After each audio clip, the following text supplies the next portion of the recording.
Bonjour à toutes et à tous. Je vous présente aujourd'hui le nouveau Semita, qui est un vélo emblématique pour la marque Léon.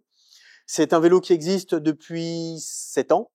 Il a commencé sous une forme un petit peu différente, avec moins de débattement. La nouvelle mouture est en 120 mm, donc on a 120 mm de débattement à la roue arrière, 120 mm de débattement à la fourche. Il n'y a pas d'intérêt à monter une fourche plus grosse, puisqu'en fait on est sur des fourches maintenant avec des fourreaux, des plongeurs de 35 mm, donc on a beaucoup de rigidité sur le poste de pilotage. Le vélo a été repensé, ça a été très difficile de faire évoluer ce vélo-là, puisqu'il fonctionnait très bien, on avait d'excellents retours depuis de nombreuses années. Il a un palmarès énorme en Coupe du Monde, etc., puisque c'est le vélo le plus médaillé du circuit. Et donc, ça nous a demandé beaucoup de temps pour faire évoluer ce vélo. Et les évolutions majeures sont notamment la platine qui s'est largement allongée. On avait une platine qui était très très courte, qui faisait environ 10 cm de longueur. Elle a doublé en longueur. Elle s'est affinée, donc on a un travail qui se fait sur toute cette longueur de platine, et on a des soupapes ici qui se sont excessivement allongées, qui permettent à toute cette partie-là de travailler verticalement et toujours de rester dans l'axe de l'amortisseur. Donc on a un déplacement en arc de cercle. Forcément, nous avons un déplacement en arc de cercle ici, et pour éviter le travail désaxé de l'amortisseur, en fait, cette partie-là est souple verticalement, mais extrêmement rigide latéralement, puisqu'on rentre dans le cadre de la déformation plane, c'est-à-dire comme une feuille, très rigide latéralement, mais très souple verticalement. Donc on va chercher exactement ce qu'on veut en termes de comportement. Ce vélo, la grande particularité du Semita, et ce qui fait le bonheur de tous ses possesseurs actuels et passés, c'est la sensibilité sur les petits chocs. Du fait de la résistance minime de la platine, ça permet d'avoir une pression d'amortisseur bien plus faible. Par exemple, pour moi qui fais 70 kg, je vais mettre sur cette nouvelle version-là un peu moins de 70 PSI dans l'amortisseur. Ce qui fait que la partie arrière est toujours en travail. Vous avez un contact et une motricité, une liaison au sol qui est absolument phénoménale. J'ai eu plusieurs retours sur des Coupes du Monde, etc., en Suisse par exemple, ou en France, des athlètes comme Max Chanet et Arthur Serrière à l'époque, où ils étaient les seuls à passer en vélo quand tous les autres mettaient le pied à terre. C'est un vélo qui a vraiment cette particularité d'avoir une motricité exceptionnelle. On vend ce vélo avec l'amortisseur Fox modifié chez Royal Suspension. Donc il y a un système de clapetterie qui est modifié à l'intérieur, puisque quand il est bloqué, sur la version d'origine de l'amortisseur Fox, on avait un vélo qui était beaucoup trop rigide. Donc comme on bloquait l'amortisseur, le vélo avait 0 mm de débattement, on avait des pertes de motricité et on perdait l'intérêt d'un tout suspendu. Donc on a changé les clapets. Et ce vélo, même quand il est bloqué, vous offrira toujours 20 mm de débattement à la roue arrière. C'est-à-dire à peine perceptible, mais avec une motricité toujours parfaite. Vous prenez un départ en compétition sur du bitume, vous avez un vélo qui est très dynamique. Si vous arrivez sur un chemin avec une motricité, une accroche relativement faible avec du sable ou du gravillon, vous avez un vélo qui va vous permettre d'avoir une très bonne liaison au sol. Et c'est un amortisseur 3 positions avec un remote 3 positions, donc qui vous permet d'avoir soit cette position 20 mm, soit la position intermédiaire avec 60 mm, soit tout ouvert avec 120 mm. C'est un amortisseur 190 par 51, donc il y a 51 de course pour 190 d'anthrax. Le routage est en interne, bien évidemment, comme tous les Léons désormais. Et sur la platine, nous avons prévu un petit système astucieux qui tient la durite avec juste un passage dans un petit trou qui ressort, et c'est la tête du rilsan, du collier, qui tient la durite. L'idée, c'était de gagner au maximum de poids sur ce vélo-là, puisqu'en fait, le cadre prenait un tout petit peu de poids, les platines étant un petit peu plus lourdes que les tubes. Nous sommes à 2080 grammes, le kit cadre en M sur le Semita en 120 mm. Ce vélo, tel qu'il est, avec la tige de selle Reverb AXS, qui est de loin la plus lourde du marché, mais avec un groupe XX.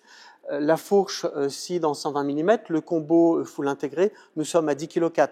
Donc c'est très facile de descendre en dessous de 10 kg avec ce vélo. Il y aura bientôt une version ultralight qui va être présentée, puisque nous avons des nouveaux partenariats en équipement. Je rentre un petit peu dans les détails sur le vélo. Donc le vélo, c'est le dernier vélo soudé de chez Léon. Il passera en impression 3D un petit peu plus tard parce que le développement est un peu fastidieux.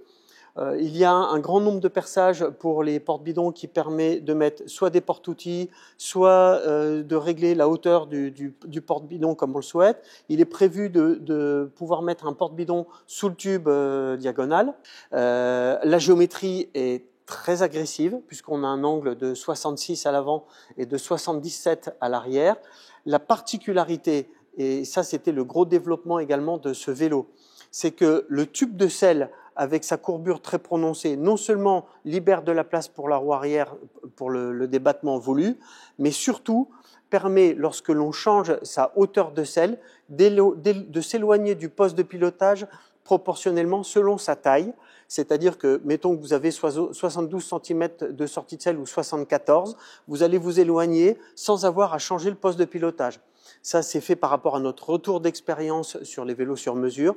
Donc, cet angle-là, ici, a été étudié pour que vous ayez une sortie de selle qui vous éloigne du poste de pilotage de manière proportionnelle à votre taille. Ce n'est pas un détail puisque ça évite de changer le poste de pilotage. Il y a eu un gros travail de fait sur le cadre. Vous voyez les tubes aplatis sur la majeure partie des tubes, donc le tube supérieur et le tube qui soutient l'amortisseur. On voulait chercher un maximum de rendement et de rigidité sur ce vélo. Les premiers essais nous confirment que ce vélo est extrêmement sportif. C'est un vélo qui va vous permettre de faire de la randonnée, de rouler en montagne avec un gros niveau. Notre pilote testeur, qui a un très très gros niveau, un très gros bagage technique, roule sur des pistes avec des sauts de 2 mètres de haut, 3-4 mètres de long. Et il adore ce vélo. Il nous a même demandé de l'équiper avec une pike pour faire des enduros et le tester sur des enduros. C'est dire la possibilité du cadre.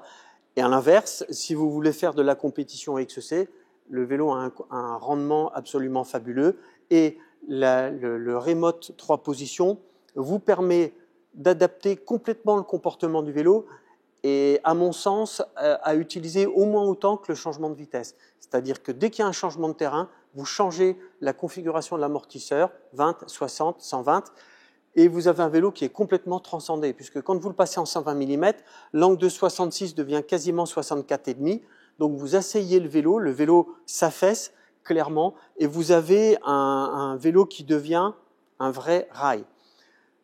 Pourquoi ce choix? Je reviens sur le choix du tube de selle aussi très incliné.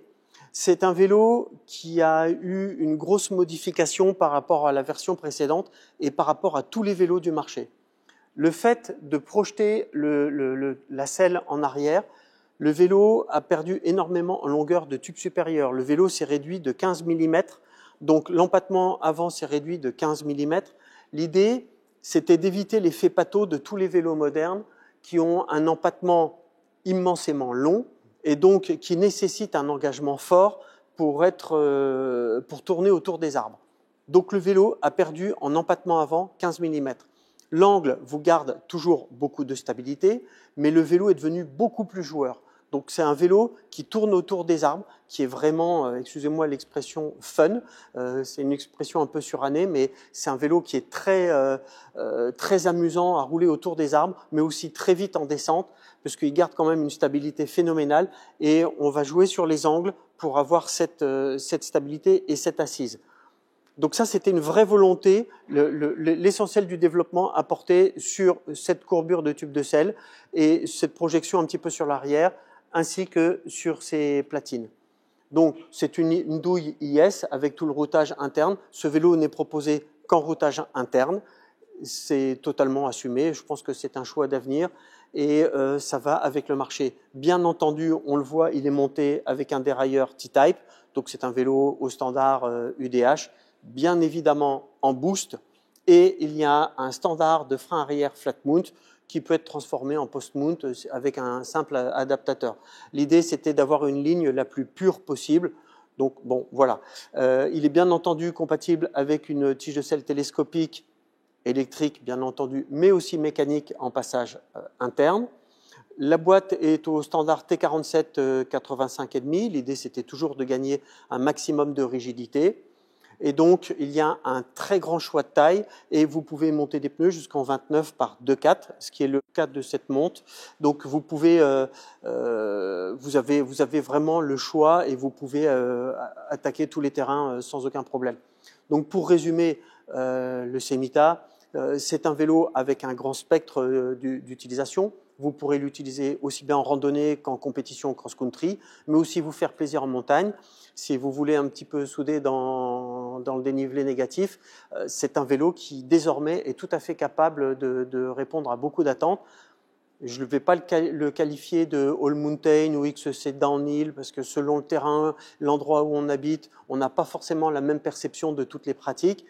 Mais c'est un vélo très capable et qui est prévu et qu'on a vraiment prévu pour apporter beaucoup de plaisir avec toujours la notion de rendement dans un poids très contenu. On ne sera jamais à plus de 10,6 kg, même avec une configuration type groupe XT. À très bientôt à toutes et à tous pour une nouvelle présentation.